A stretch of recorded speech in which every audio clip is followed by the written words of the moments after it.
Patuloy pa rin po ang mga paulan sa malaking bahagi po ng Northern and Central Luzon dahil dun sa trough or buntot nitong bagyong binabantayan po natin sa labas ng Philippine Area of Responsibility.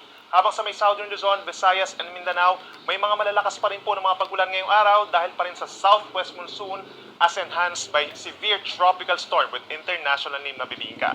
Si Bibingka po ay huling namataan higit 1,600 kilometers silangan ng Batanes. Nasa labas pa rin po yan ng ating area of responsibility at may taglay na hangin na 95 kilometers per hour.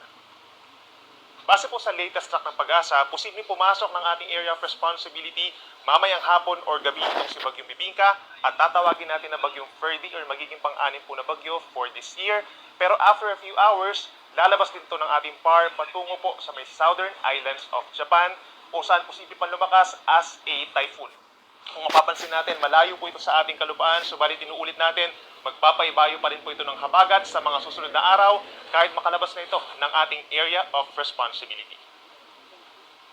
For today po, asahan ng monsoon rains or pabugso-bugsong malalakas na mga pagulan dito po sa may Southern Luzon, particularly sa may malaking bahagi ng Mimaropa, gayon din ang Sorsogon and Masbate. Asahan po natin yung mga heavy to intense na mga pagulan, up to 200 millimeters po yan. Kaya delikado po ito sa ating mga kababayan, lalo na sa mga low-lying areas at yung malapit po sa mga ilog.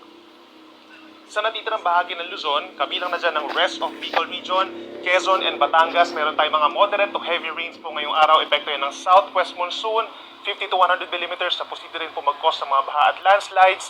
Habang natitirang bahagi ng Luzon, kabilang ang Metro Manila, throughout the mornings, asahan po natin ang makulimlim na panahon. Then sa tanghali hanggang sa gabi, asahan ng maulap na kalangitan. Then sasamahan din ito ng mga pulu-pulong mga ulan at mga thunderstorms na madalas ay malalakas lalo na po sa gabi at hanggang sa bukas sa puyan ng madaling araw. So make sure po na meron tayong dalang payong kung lalabas ng bahay at lagi po makipag-coordinate sa inyong mga local government units for today for possible suspensions of work and class. Temperature natin dito sa Metro Manila mula 26 hanggang 30 degrees Celsius. Sa ating mga kababayan po dito sa lalawigan ng Palawan, asahan pa rin po ang babugso-bugsong malakas na ulan. At dito rin po sa may Western Visayas and Negros Island region, epekto pa rin po yan ng southwest monsoon. Equivalent po yan sa heavy to intense rains or 100 to 200 millimeters po na dami ng mga pagulan. Kaya mag-ingat po tayo doon.